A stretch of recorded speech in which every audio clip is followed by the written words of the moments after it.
같이 읽습니다. 시작. 이것은 여호와께서 보복하시는 날이요 시온의 송사를 위하여 신원하시는 해라.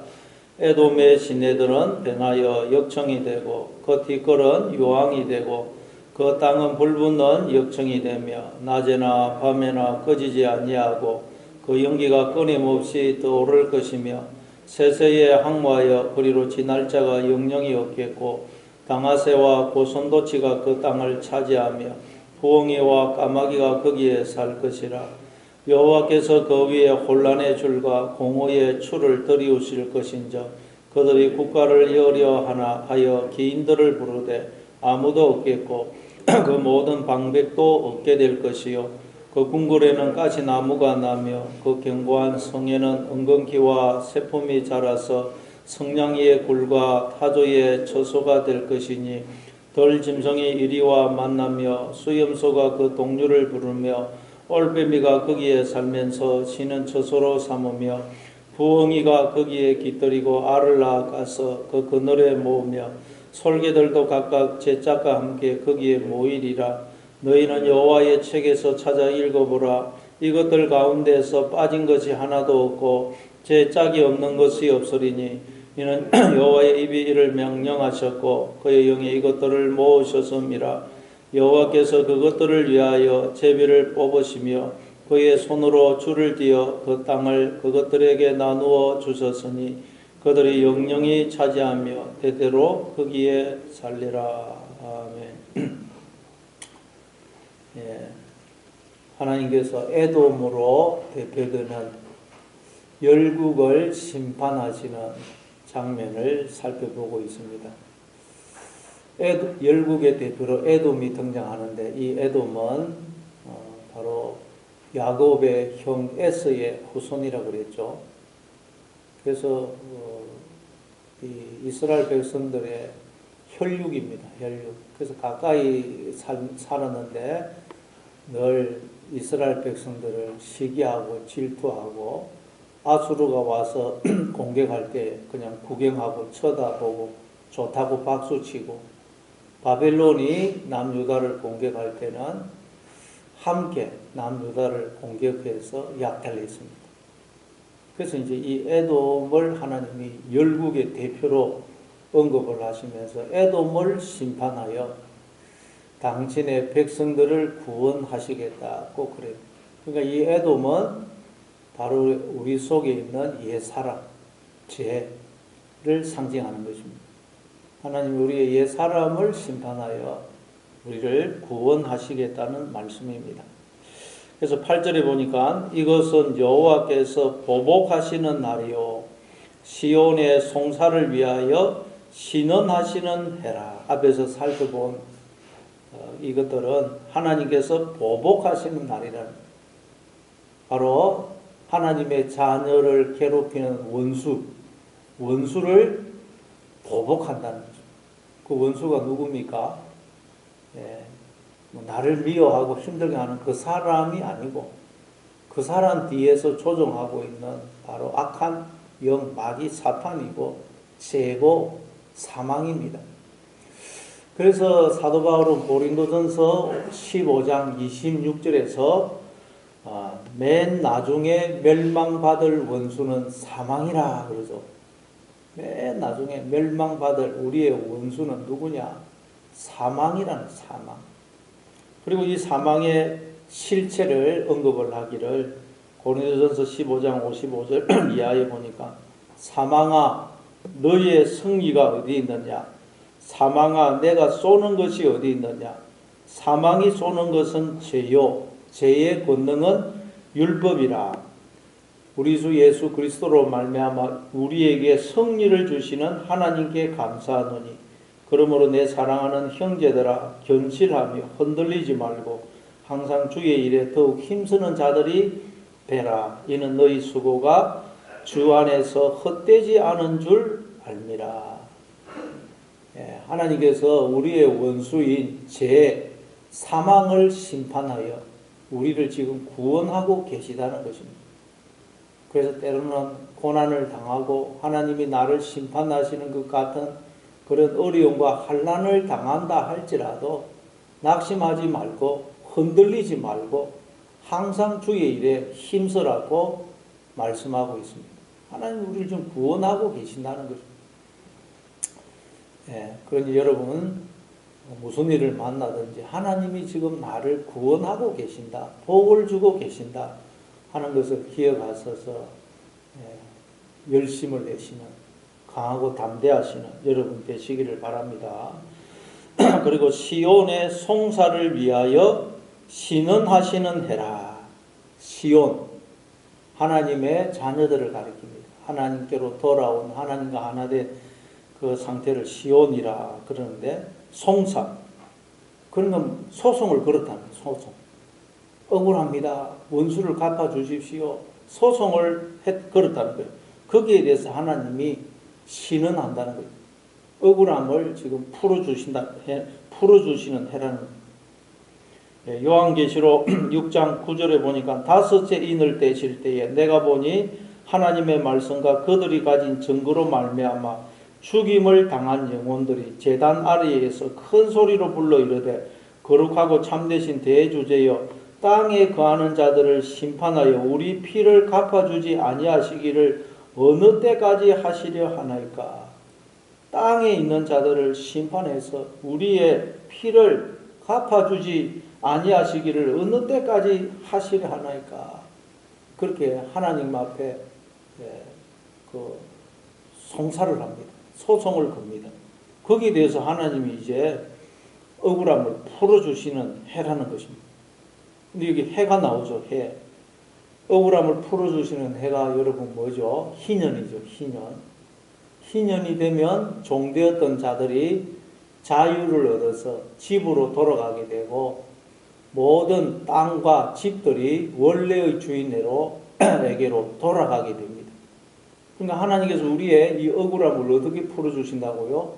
희년을 선포해서, 복음을 선포해서 죄의 종이었던 우리를 죄의 종에서 풀어서 하나님의 자녀가 되어서 하나님께로 돌아오게 하고 잃어버렸던 하나님 나라를 다시 우리로 찾게 해주신다는 희년을 선포하심으로.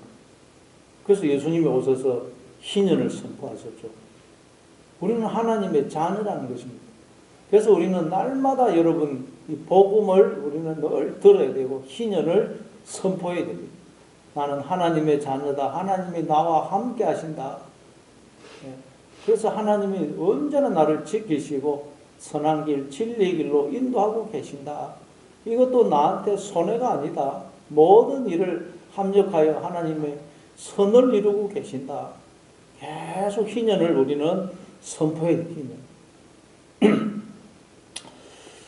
9절에 보니까 에돔의 시내들은 변하여 역청이 되고 그 뒷걸은 유황이 되고 그 땅은 불붙는 역청이 되며, 에돔을 하나님이 심판을 하는데 마치 소돔과 고모라를 심판하셨던 그 심판으로 심판을 하실 것이라 그래요. 그래서 그냥 시내가 역청이 되고 뒷걸은 유황이 되고 그 땅은 불붙는 역청이 될 것이다. 소돔과 고모라를 하나님이 심판하실 때 유황을 내려서 유황불을 내려서 심판하셨죠. 근데 창세기 18장에 보니까 하나님이 소돔과 고모라 성을 심판하실 것이라 그러니까 아브라함이 하나님께 중보기도를 합니다. 중보기도. 뭐라고 그럽니까? 18장에 보니까 주께서 의인을 악인과 함께 멸하려 하시나이까. 그 성중에 의인 50명이 있을지라도 주께서 그곳을 멸하시고 그 50 의인을 위하여 용서하지 아니하시리이까.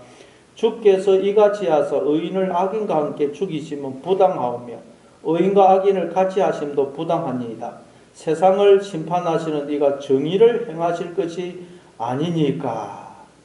중보기도를 합니다. 그러자 하나님이 내가 만일 소돔 성읍 가운데서 의인 50명을 찾으면 그들을 위하여 온 지역을 용서하리라. 그래서 또 아브라함이 하나님, 그러면 그 성에 45명이 있으면, 의인 45명이 있으면 어떻게 하시겠습니까? 내가 의인 45명으로 인해서 그 성읍을 멸하지 않을 것이다. 40명이 있으면 어떻게 하실 것입니까? 30명, 20명, 10명까지 내려가죠. 그래서 하나님이 그 성에 의인 10명이 있다 할지라도 그 의인 10명으로 인해서 내가 그 성읍을 멸하지 않을 것이다. 그래서 아브라함이 더 이상은 묻지를 않습니다. 우리 생각에는 한 9명이 있으면, 8명이 있으면, 5명이 있으면 어떻게 하십니까? 어떻게 하실 것입니까? 그걸 왜 안 물어볼까? 10명에서 거칩니다.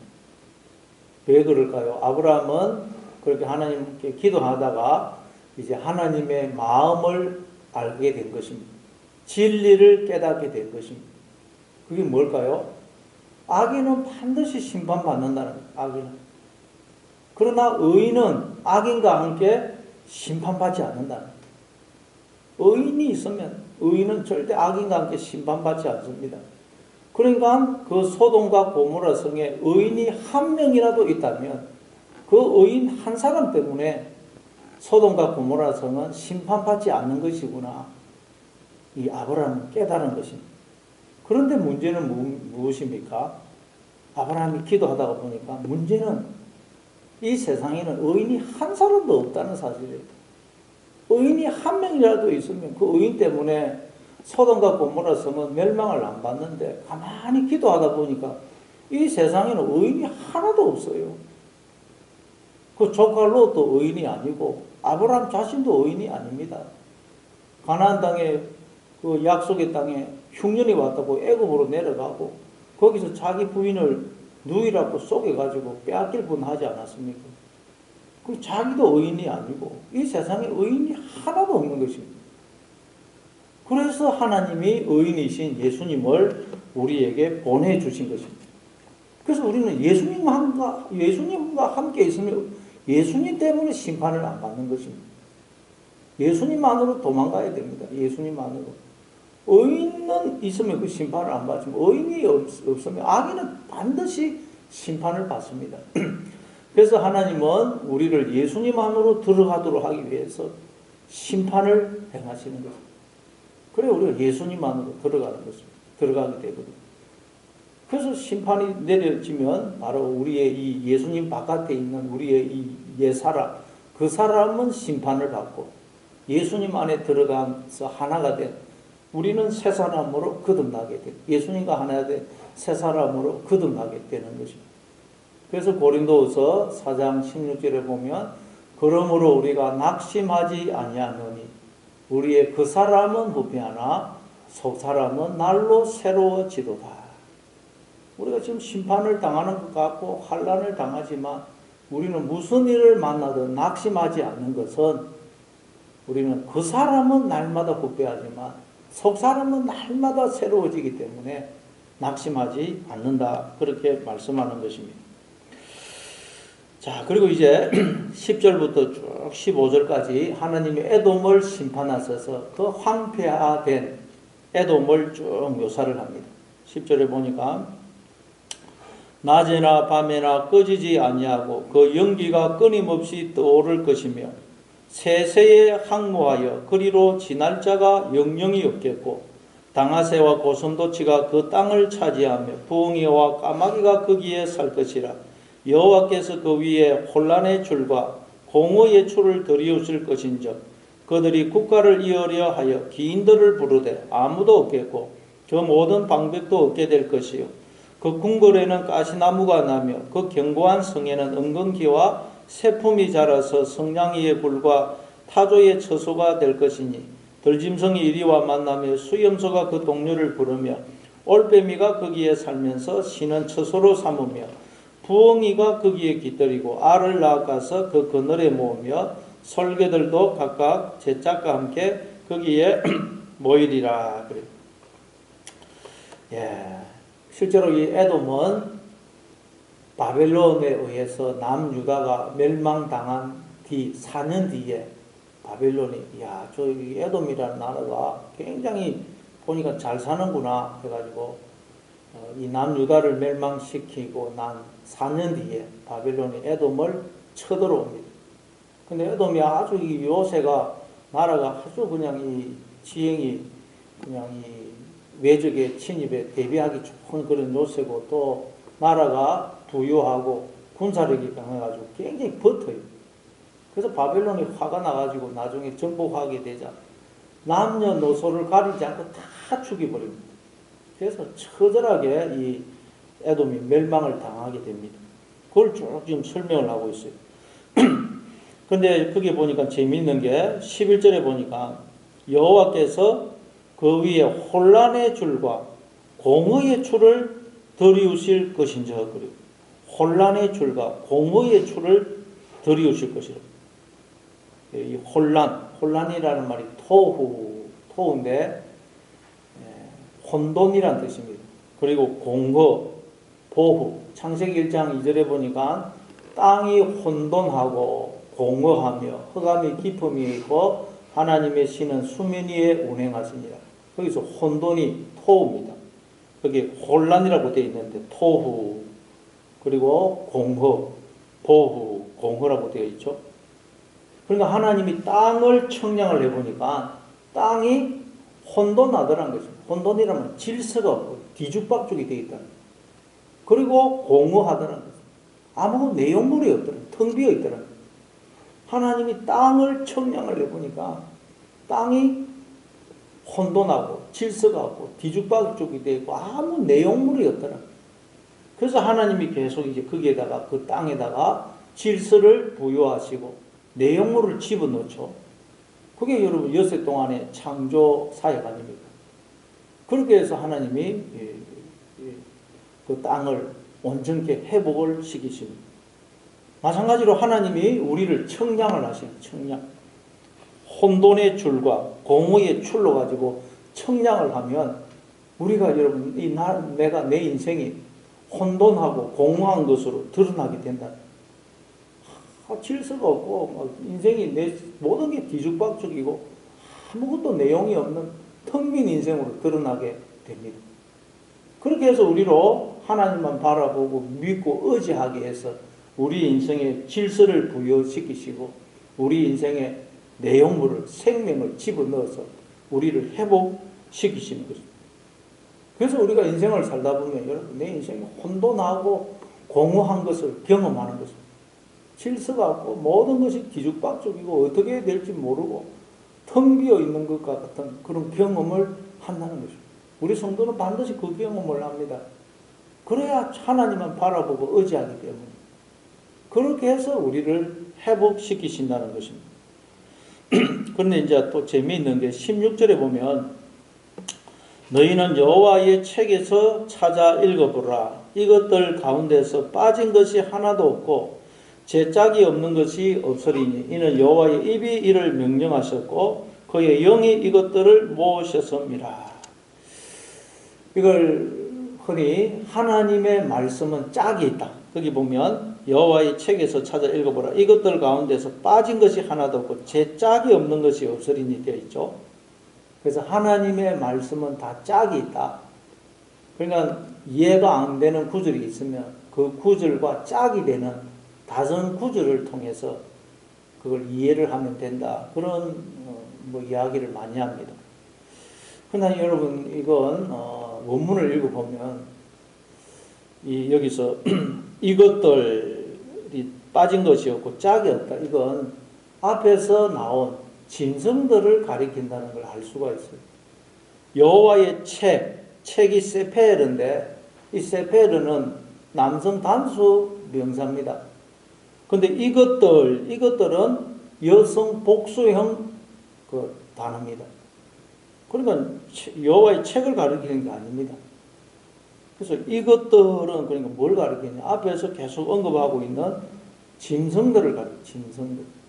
그래서 15절에 보면 끝에 보니까 솔개들도 각각 제 짝과 함께 거기에 모이리라. 솔개들도 각각 제 짝과 함께 거기에 모인다. 짝이 짐승들이 하나님이 심판하니까 짐승들이 다 짝이 있더라는 거예요. 짝이. 근데 그 짝이 원래의 짝이 없어지고 이제 새로운 짝을 얻게 되는 새로운 짝.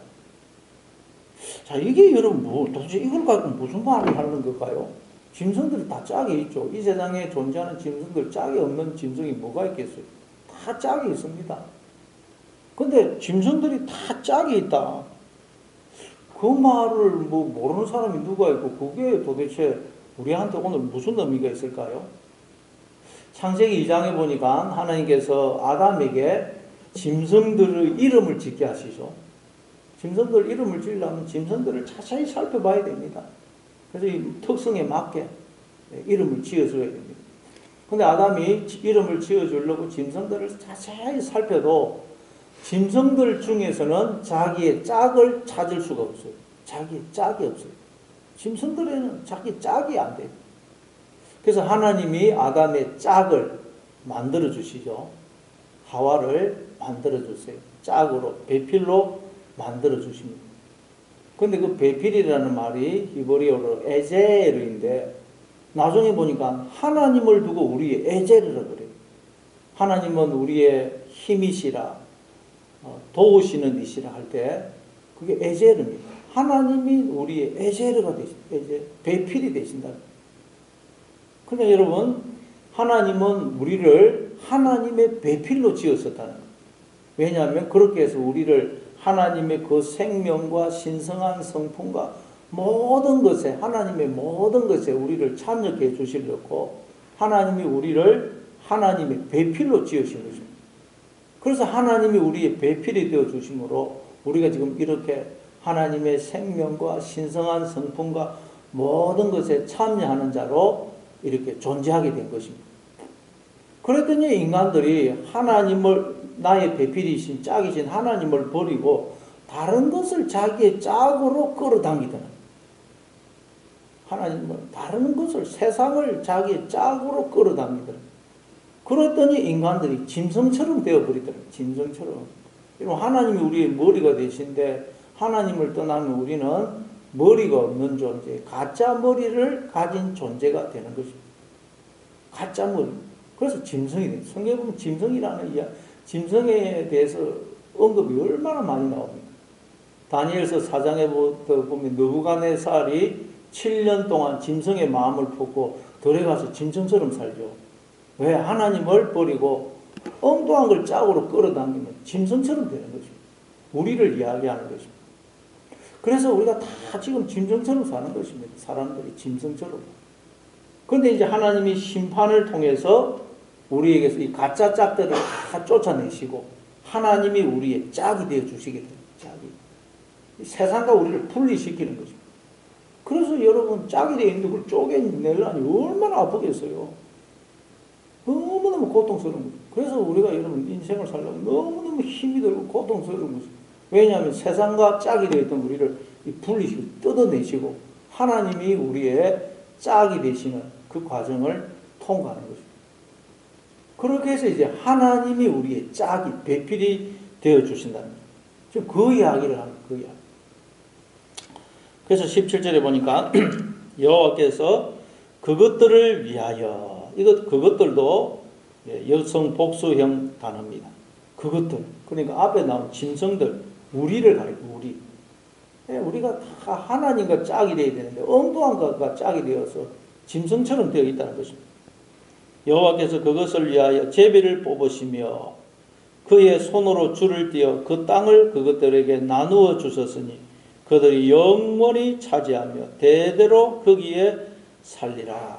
하나님이 심판을 통해서 우리에게서 가짜 짝들을 떼내시고 세상과 짝이 되었던 우리를 세상과 분리시키시고 이제 하나님이 우리의 영원한 짝이, 배필이 되어 주신다는 것입니다. 그렇게 해서 다시 우리로 잃어버렸던 하나님 나라를 상속해 주신다는 것입니다. 그래서 그들이 영원히 차지하며 대대로 거기에 살리라. 그렇게 말씀하시는 것입니다. 그러니까 여러분 우리 인생은 하나님께서 우리가 지금 가짜 짝들, 그 가짜 짝을 하나님이 뜯어내시고 우리에게서 바로 하나님이 우리의 짝이 배필이 되어주시는 과정을 우리가 지금 통과하고 있다는 것입니다. 그러니 여러분 무슨 일을 만나든 어떤 어려움을 당하든 낙심하지 마시고 하나님이 나를 구원하고 계시고 복을 주고 계시고 모든 일을 합력하여 선을 이루고 계신다. 우리는 결국 잘 될 것이다. 영광의 자리에 서게 될 것이다. 하는 것을 기억하셔서 오늘도 주님만 바라보고 기뻐하고 감사하고 찬송하면서 살아가시는 하루가 되시기를 바랍니다. 네, 우리